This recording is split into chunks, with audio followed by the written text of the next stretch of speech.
Hello, everybody, and welcome to another episode of Victory Leaders Lounge podcast. And today I have a guest with me that has a podcast of her own as well. Her name is Mamina Das, and she is, well, her title below says she's curator at Holistic Conversations podcast. But you know that we're just two podcasters out here having a good time. Mamina, would you like to introduce yourself to the group? Absolutely. Before doing that, I would like to say namaste to everyone who are connected with us today. And to your audience, JJ, can I address you as JJ? Please do. Yes, Thank you for having me today. of Uh, course. I'm very happy to be here. And And introduction about me is what do I say? From where do I start? well, we could go first go into, what is Holistic Conversations podcast, and then maybe we can talk a little bit about why you started it and what you do for a living. Yeah, thank you for specifying your question and Sure. clarifying the intention. Holistic conversation was like a guided thing. I know it's not like I had planned for doing a podcast. No, it was never in my plan. It's just a gift of life, gift of time, and I had to courage up to really roll it to reality. So I would say like this is a precious gift for me where I get to meet uh, different people from different background, just like I'm talking today with JJ. So Yes, that's a, a gift of time, you know. it is. It is. Well, it's not easy to come by. It's probably the most valuable thing we have, right? Yeah, that's right. And I have been loving this journey so far because I get to meet new people. I get to learn about their experiences. And you know what I have felt so far is like everybody is capable in their own ways, and we are all unique, you know. And everybody's their own guide. They just uh, have a different approach to life, and that's really amazing to know, you know. There's so many possibilities to life, and there's so much to learn about, you know. Hmm. There's so much to learn about. So it has been a very very uh, terrific, I would say. Good. Well, no, that's good. And so, what type of conversations? It says holistic conversations. What type of conversations do you have on your podcast? So I have done very, very different things in my podcast. Like I have interviewed people from spiritual background.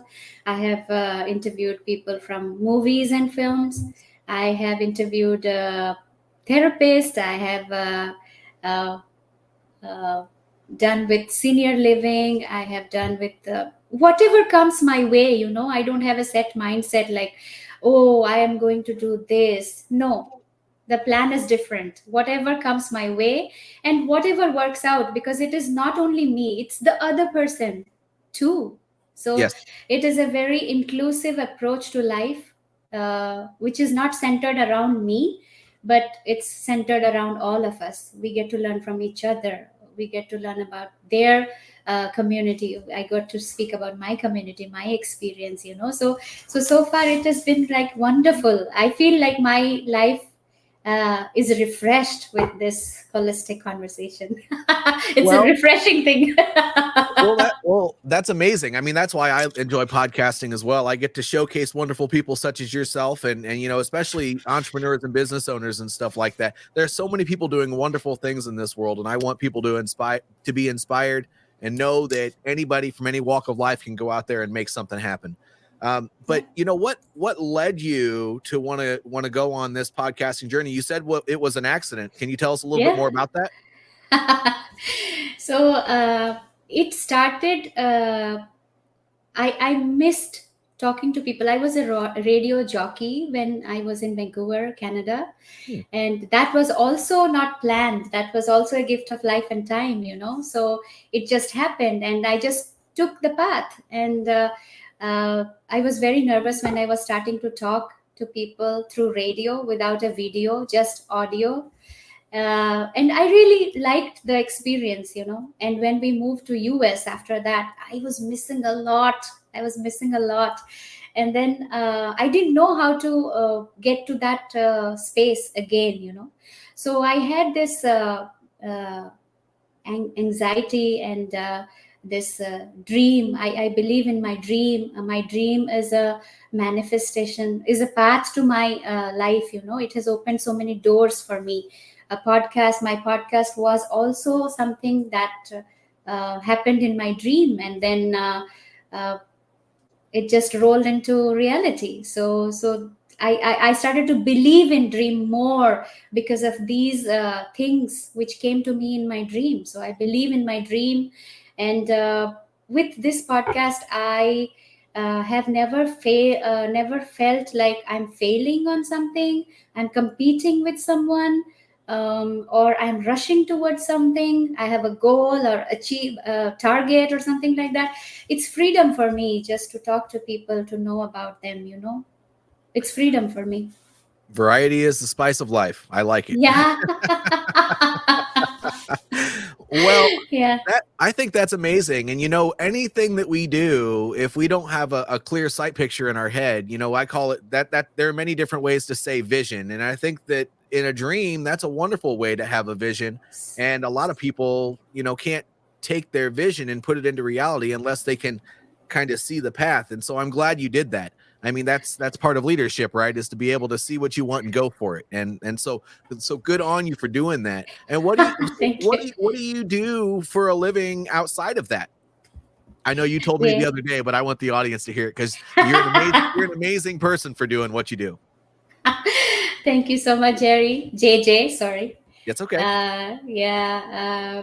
So I am a behavior therapist with autistic kids, and I help them with their behaviors when they are in the spectrum. Mhm. It's very difficult to say that it is not normalized. They are still treated as special needs, but that part is always active within, dormant within us. For some, it is very actively manifested, and for some, we know how to deal with it. That is the only difference, I would say. So, for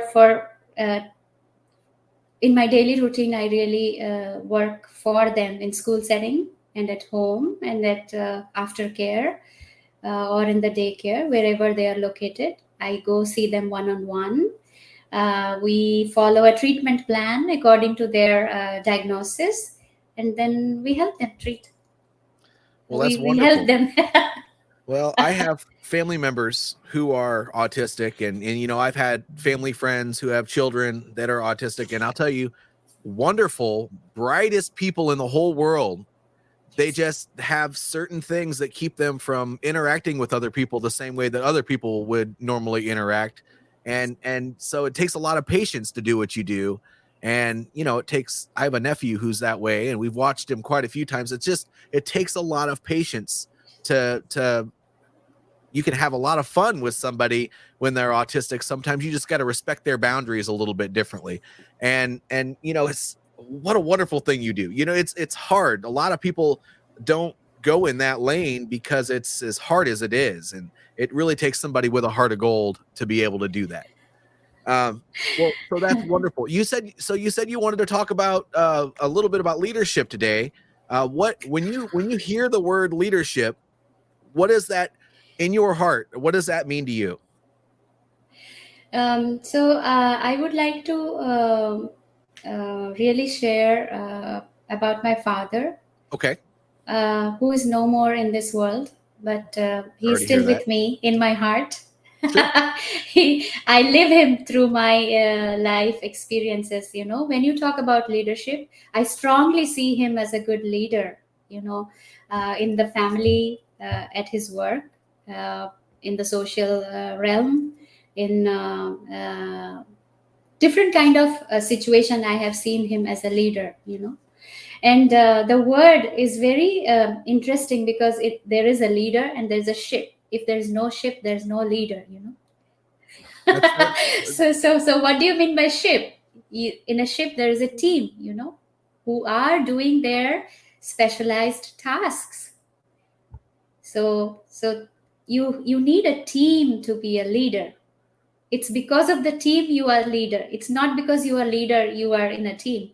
It's because there is a team who can follow you, and whom you can follow more so, whom Yes. you can follow. And they are leading, you are just accompanying them, they are leading.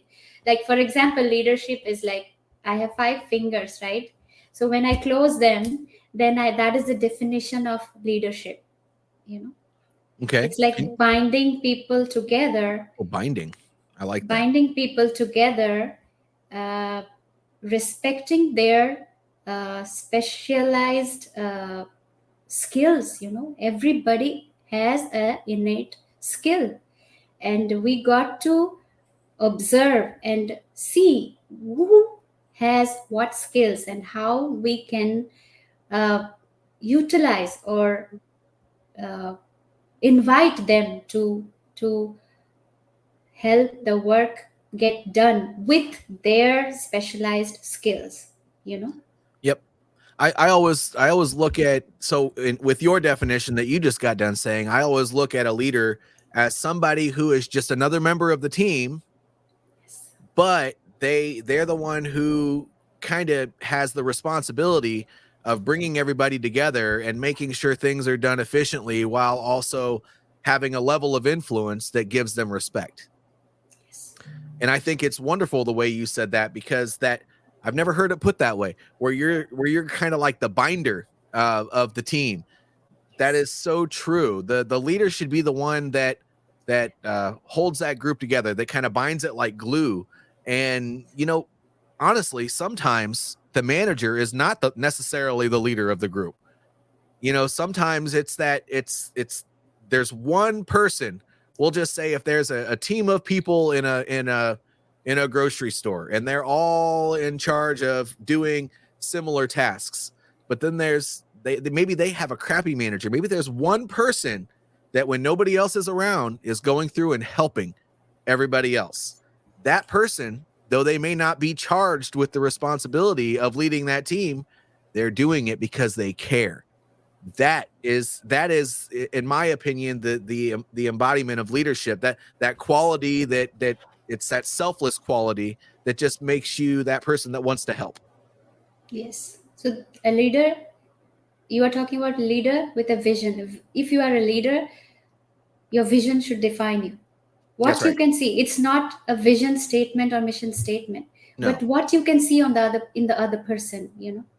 Mhm. What are you seeing in the other person? How do you see it? How do you see it? Yep. A mission and a Yep. vision, a mission statement and a vision statement. Yeah. That's really for a company that Yes. that has a team or multiple teams, so that the people that are there have an idea of what the overall goal and mission of that company is.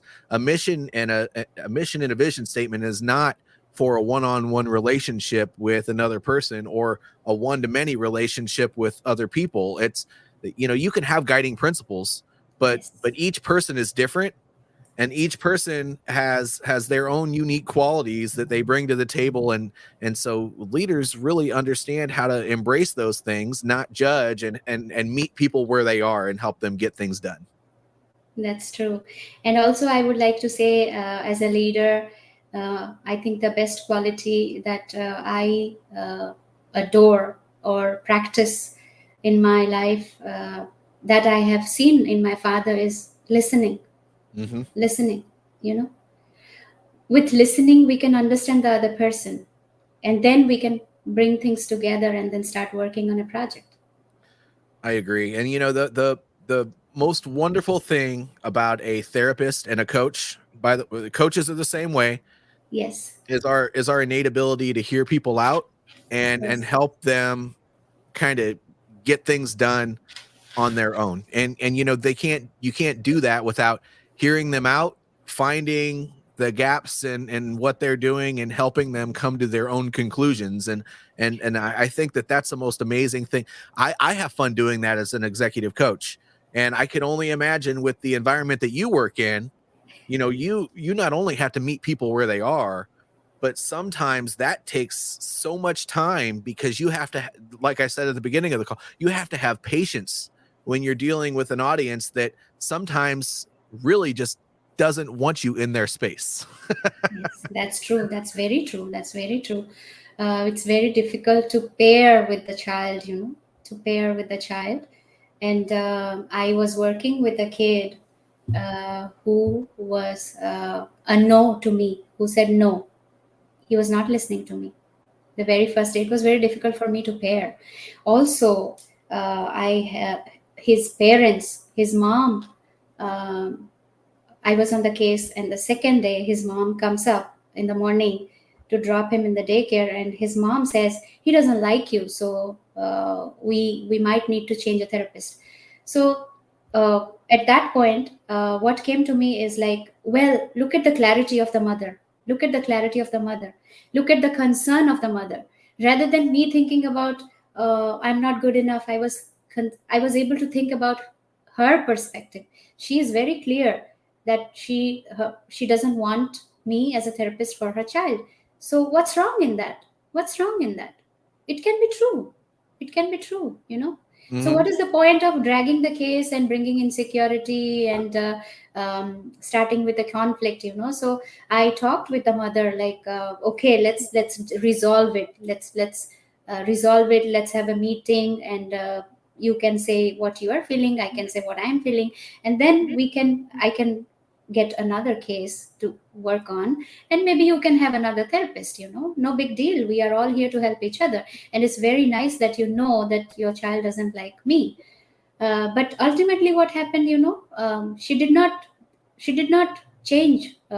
She did not uh, uh, agree to meet.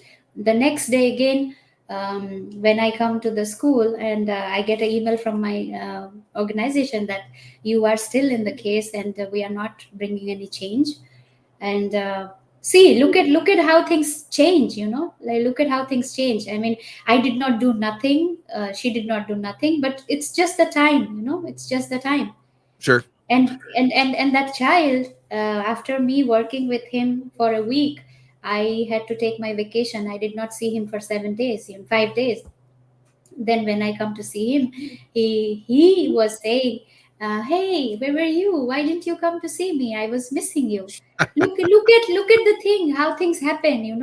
I Yes. am not setting up the environment for him to miss me, or I'm not doing anything like that. But time, just the Yeah. time, just the time. So it's very difficult. It's easier for us to judge at that point of time. That's what I learned from my experience. No judgment, just take it as it is. Just take it as it is, and just follow how things are happening. How things are happening, there is always a solution. There's Yes. always a solution. There's Always a always a solution. solution. Yeah. I agree. And I announce this to everybody on here. I've gone through therapy for post-traumatic stress for a number of years. And the one thing that I've noticed about therapy is that if you don't have the right pairing therapist to the person receiving therapy, then it's not necessarily going to work. But Yeah. there's always that initial judgment, and I think that's what that parent was feeling at that time. And Yeah. it because you may have had a bad experience with one or more therapists in the Yeah. past, you automatically think that that next person is going to embody the same characteristics than the people you haven't had success with, which is Yes. is ultimately not true. You have to give people Yeah. a chance. And Yes. so it's great that you were able to take a step back and say, well, it may be me, but it may be not. We need Yeah. to just talk this out, because some people might have been just like, well, I want to move on to the next one then. Yes. Yes. Yes. Absolutely. You have to be able to be willing to put effort. And so she knew at that point Yeah. that you're not just willing to put in effort with her, you're probably willing to put in effort with the child the same way. And Yeah. ultimately the kids are pretty adaptable. So Yeah. as long as the parents get along when they're young, then the kids will probably be okay. Yeah. I think that's what I learned. Like, everybody has their own mindset, and what mindset is all about. What they have experienced so far, as you rightly said. Like, if I have had a bad experience, then definitely I will think 10 times before taking the next step, or like having the same, welcoming the same experience. Maybe it's with a different therapist, but my mindset is same, like I'm going there with that judgment because I have had an experience. So for us as a therapist, we have to deal with parents uh, constantly with this, because there are so many changes. The therapists are leaving, they are going to a different case, they don't like the, as parents, so is therapist, so they are also thinking that maybe it's not compatible, maybe I cannot uh, work according to their expectations, maybe I don't like the case, whatever it is.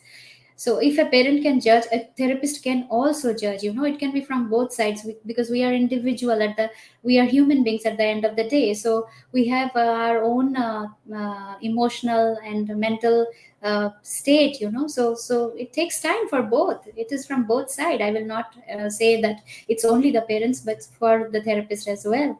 Sure. I remember a case where a mother.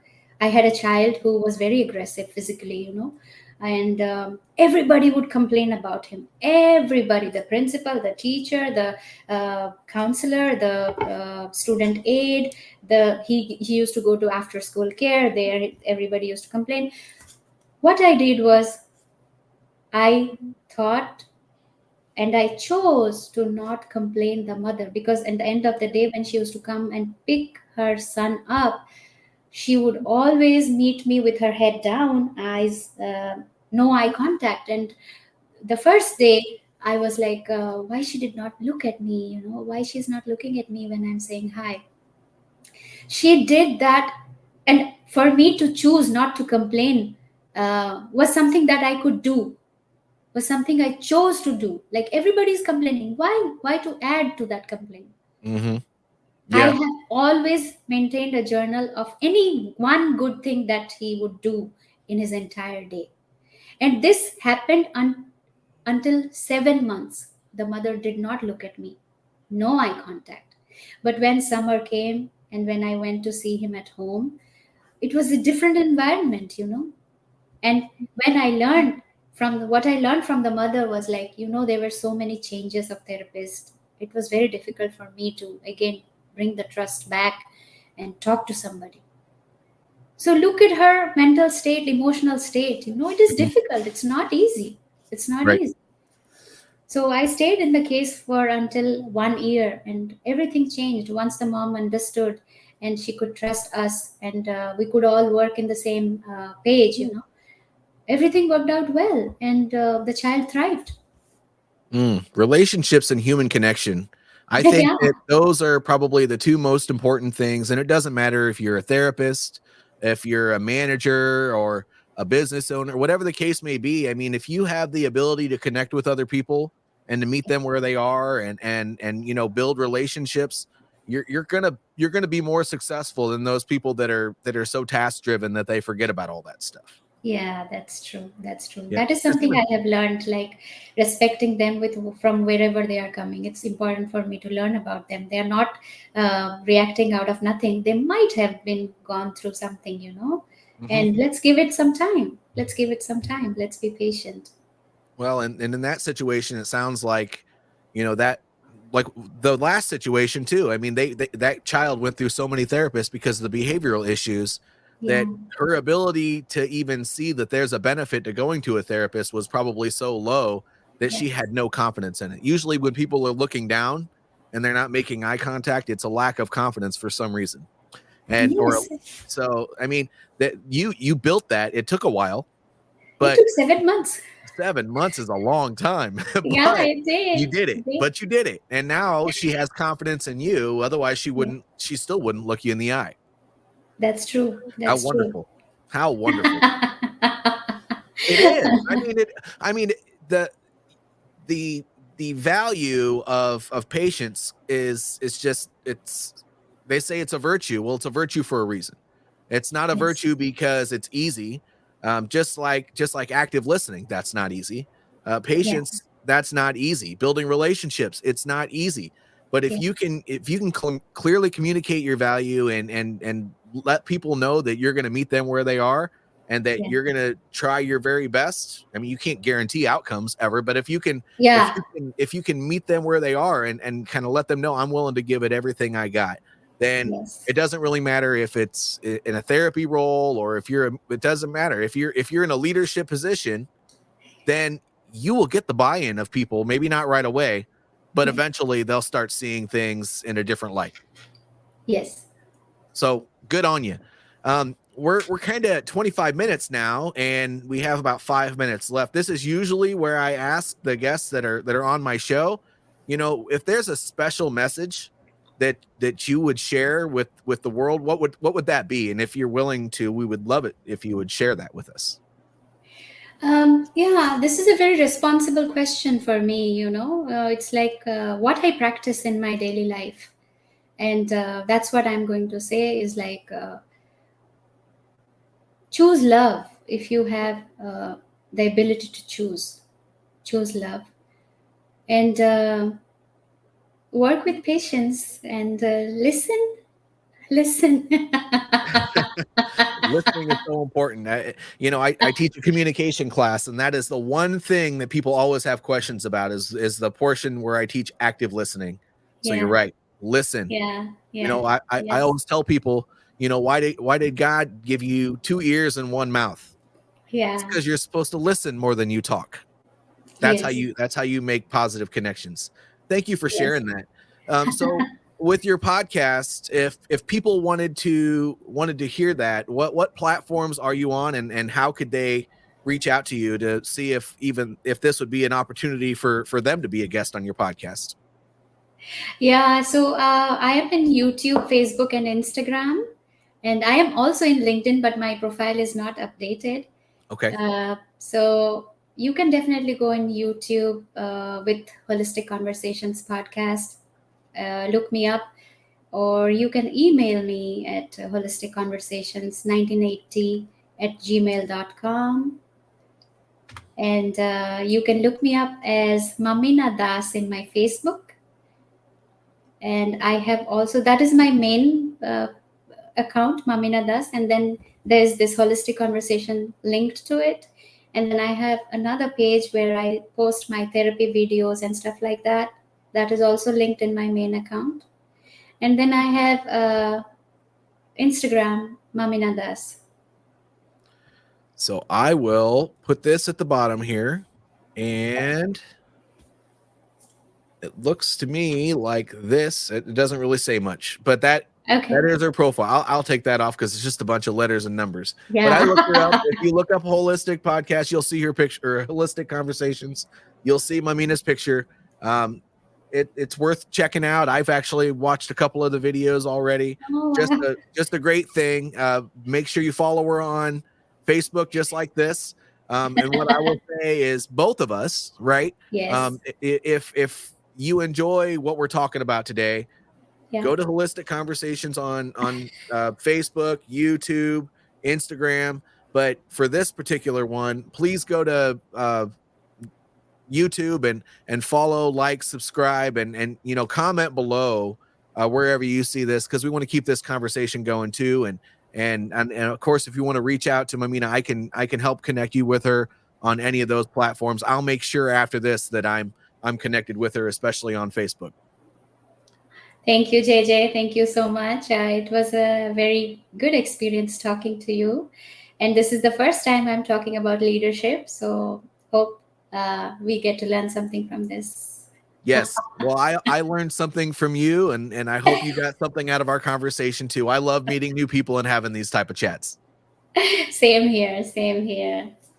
Well, thank you everybody for tuning in, and we will see you next time on an episode of Victory Leaders Lounge. Thank you, everyone. Namaste. Thank you. Thank you, JJ. Thank you.